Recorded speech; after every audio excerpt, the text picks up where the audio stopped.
I'm going to discuss things such as what is your objective when you're going to train. Is it strength, hypertrophy, endurance? How many days a week can you train? What exercises should you be using, whether that's compound, supersets, isolations? What repetitions and sets you should use? How you should train, whether that's be to failure or should you leave 1 or 2 reps in advance or in the backlog, whether you should train to failure or not. That's up to the debate, and I will go into that. And also how to progress and log. But the reason I'm doing this step-by-step guide is, I want to help people improve their physical health, and one main way we can do that is getting in the gym and training properly. And this is what I want this guide to allow you to do.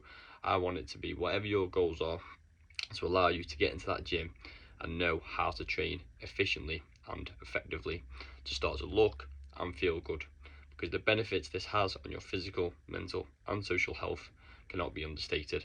So stick around if you want to learn how to set up your training to look good and also feel good.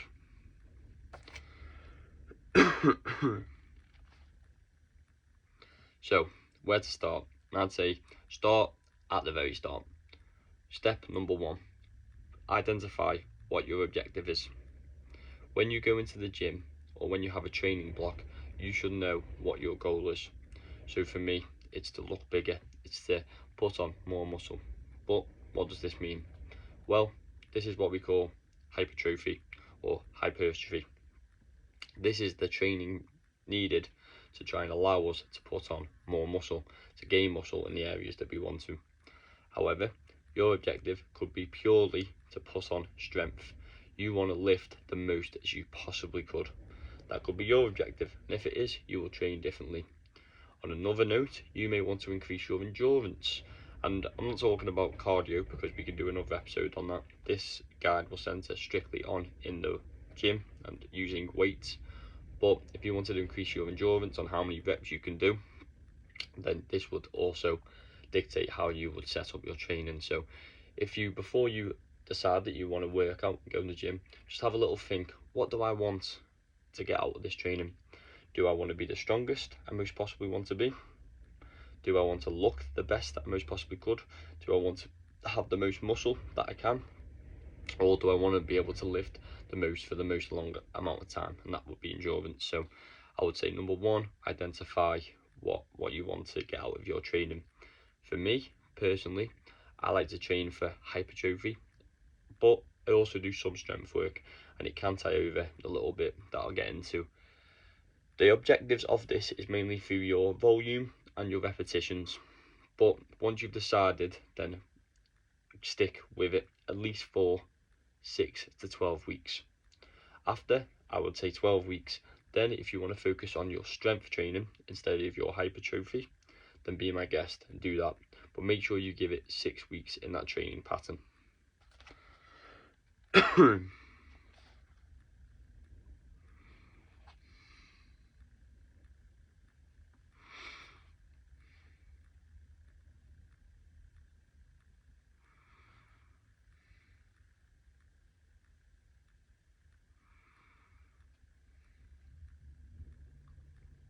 Step number 2, once you've decided how many or what objective that you want to get out of your training, whether that is strength, hypertrophy or endurance, step number 2 is to decide how many days a week can you train.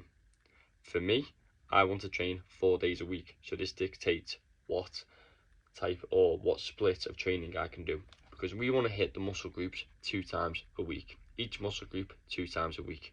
So if you can only train 3 days a week, then you should do full body workouts, so you can hit each muscle group at least 2 times a week. If you can train 4 times a week, then you should do upper lower splits. If you can train 5 times a week, I would recommend doing push pull legs, upper lower.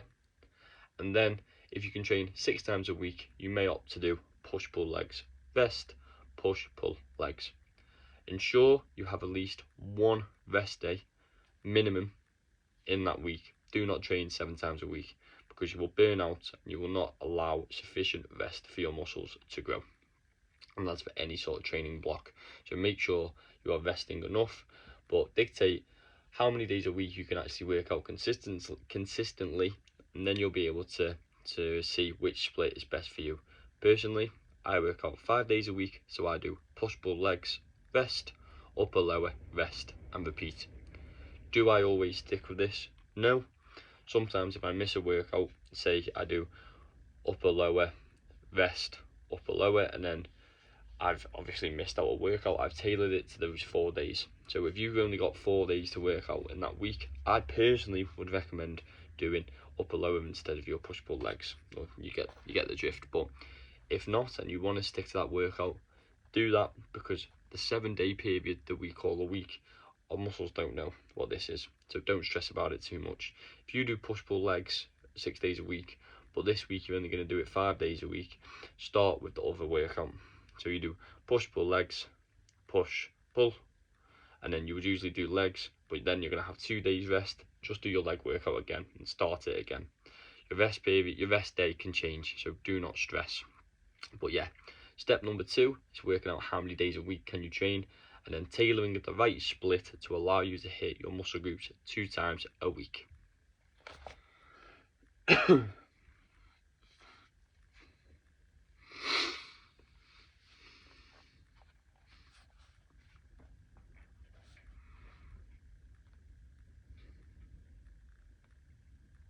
Step number 3 is to determine what exercises you should use. Now, this can vary from person to person, but how I feel you should set up your workout is around those compound lifts, and these include deadlifts, squats, bench press or chest press, pull-ups, and I don't think there's anything else I'm really missing out. Potentially shoulder press as well, that would be a compound lift. But those pulling and pressing movements, some rows as well, whether you want to do bent over row or dumbbell row, you consider that a compound movement, but the main one for that will be deadlifts. Get those compound movements, and if you don't know them, research them. I'll just give you a handful there, and center your workouts around those exercises.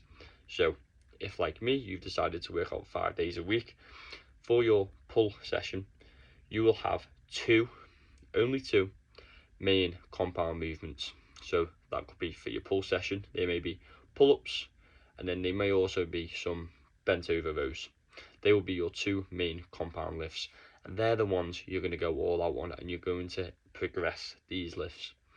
These compound lifts will allow you to hit multiple muscles in that one exercise, whereas isolations only allow you to hit that isolated movement, hence the name isolation. It's pretty self-explanatory, but yeah, so compound movements are what the bread and butter and are key to our training, so focus on them.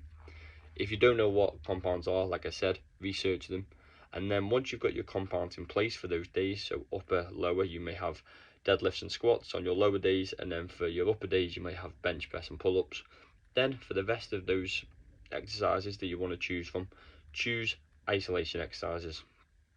So that could be lateral raises for your shoulders, it could be chest flies for your chest, obviously, it could be calf raises for, you guessed it, your calves. But pick those isolations that you enjoy. I'd say mainly that's the best part, that you enjoy and you can feel your muscles working. So you should have your compounds, those two compound exercises at the start of your workout, then get 3 isolation exercises. Bonus tip when it comes to choosing exercises when you're setting up your routine, throw in some supersets. So at the end of my workout, I like to do a nice superset for my arms, which will be some bicep curls into some tricep pull downs. Another tip for when you're doing supersets is try and do them for antagonizing muscles, so not ones that pair each other. So if I'm doing a superset, I may do my back and my chest, I may do my biceps and my triceps. I wouldn't do my chest and my shoulders because my chest gets fatigued my shoulders get fatigued even when I'm doing the bench press. So you don't want to do the same supersets for the exercises that already fatigue when you're doing the other exercise. You want to try and spread it out. But for me, when it comes to choosing those exercises, pick the 2 main compounds that you can progress and do 2 of them each session. Then pick about 3 isolation exercises, and then for a little bonus tip, throw in a superset at the end of your session to get a real good pump and feel like you're Arnie or Ronnie Coleman. So that was step number 3. So now you've got step number 1, which is what is the objective, and once you've identified that, number 2, how many days a week you can train, number 3, what exercises to include. Now number 4, step number 4, is to work out what repetitions and sets you should be doing. So for reps, this comes back to the objective, the first step, and this is why it's important to define it in the first step. So if you've identified that you want to increase your strength, you should be looking to work out in the 1 to 5 rep range. So that means you'd be doing a minimum of 1 rep to a maximum of 5 reps. Then if you want to do hypertrophy workouts, this can vary. You can do about 6 to 12 repetitions. So this may be, you may work out 1 week on the bench press and you put on 70 kg and you do that for 10 reps. Then the next week you do it for 11. Then the next week you finally hit 12, and then you put on 75 and start the process all over again. It really is that simple. Start at a weight that you can get a minimum of 8 reps, build up to when you can do 12 reps, and then start the process all over again. A bonus tip again that I personally like to do is I pyramidise. That doesn't even make sense. I use a pyramid structure to use my workouts with. So I will do a set and it will probably be about 6 reps. Then my second set will be about 8 reps once I've loaded the weight, and then I will do my last set, which will be the lowest weight, but I'll do the highest reps of 10 to 12, and I look to progress in each rep range. If you are trying to do more endurance work, then your repetitions will be higher, so it'll be higher than that 12 rep range. So you may be going for 13, 14, 15, even 20 plus if you're looking for that endurance. But that's why it's important to define your objective. Look at what you want to do. So if you want to build more muscle, hit that 8 to 12 rep range. When it comes to sets, keep it simple. Keep it nice and simple.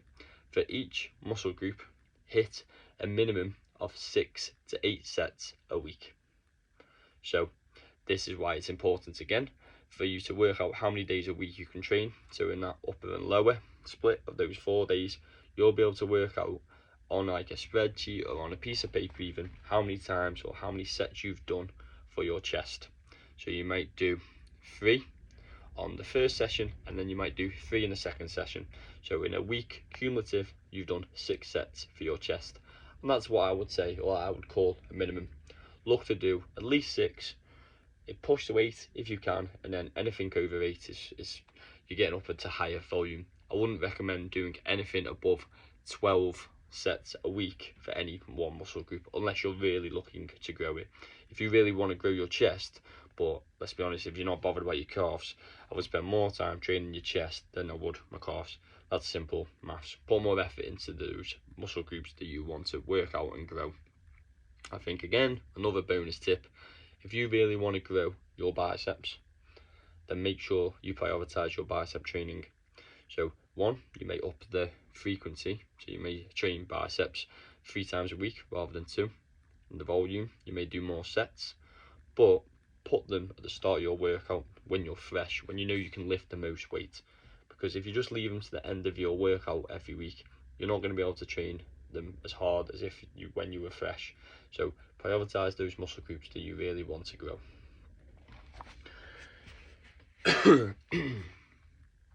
Now we've sorted steps 1 to 4. I would say the final step, step number 5, is progression. So every week, write out how many sets and weights and reps you are doing and look to beat them week on week. Now, I never used to know this, but you won't beat your reps and sets every week, and God forbid, sometimes they may even go backwards. I know that it feels like the world's ending, but it does happen, unfortunately, even for us meatheads out there. But look to progress each week. Get a logbook, get your notes section out, and just detail your workout week on week. And like I said before, so if you're doing bench press for 70 kg this week and you got 8 reps, then look to get 9 reps this week. Look for those minimal gains. If you've got 9 reps, then look for 10 reps. And then if you've hit your top rep range. So say that's 12 if you're training in a hypertrophy manner. Then once you've hit 12 reps, up the weight. And then you can only do this by progressing. So trust me, logbooking is key to putting on muscle, because if we don't progressively overload, and that's a buzzword in all of fitness, but it's true, if we don't progressively overload, then we won't build muscle. And who the hell doesn't want to build muscle? I know I do, and so that's why I logbook, and I feel like you should do. You should too. So step number 5 is to progress every week and logbook your sessions. Because I know a lot of beginners who start out, they say, oh yeah, I'm going to the gym 4 or 5 times a week, and they'll have been doing this for 3 months, and you're like, oh, but I haven't put on any muscle. I'd be like, how many times have you logged your training? They'd be like, what's that? And how the hell are you supposed to progress anything if you can't refer back to what you moved last week? So make sure you get your logbook out and start progressing. So that is step number 5. Again, bonus tip, I'm liking the bonus tips this week, so is to train to failure. Now, this is up for debate. A lot of people say, oh, you don't have to train to failure, you can keep 1 to 2 reps in reserve, yada yada yada. I know I can train to failure. I also know how it feels when I don't train to failure.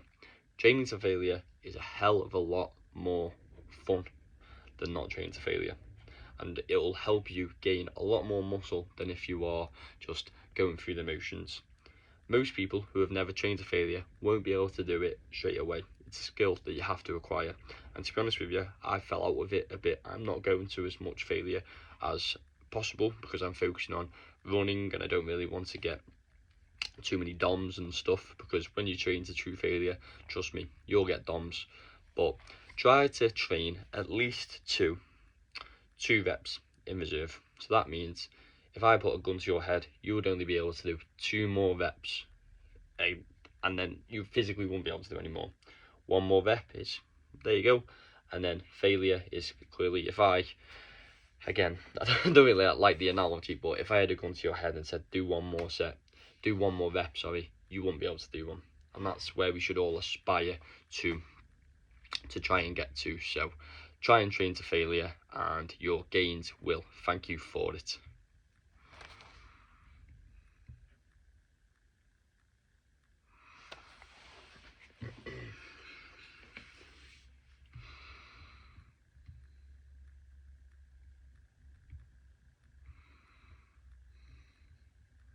And welcome to episode 13 of the Pillars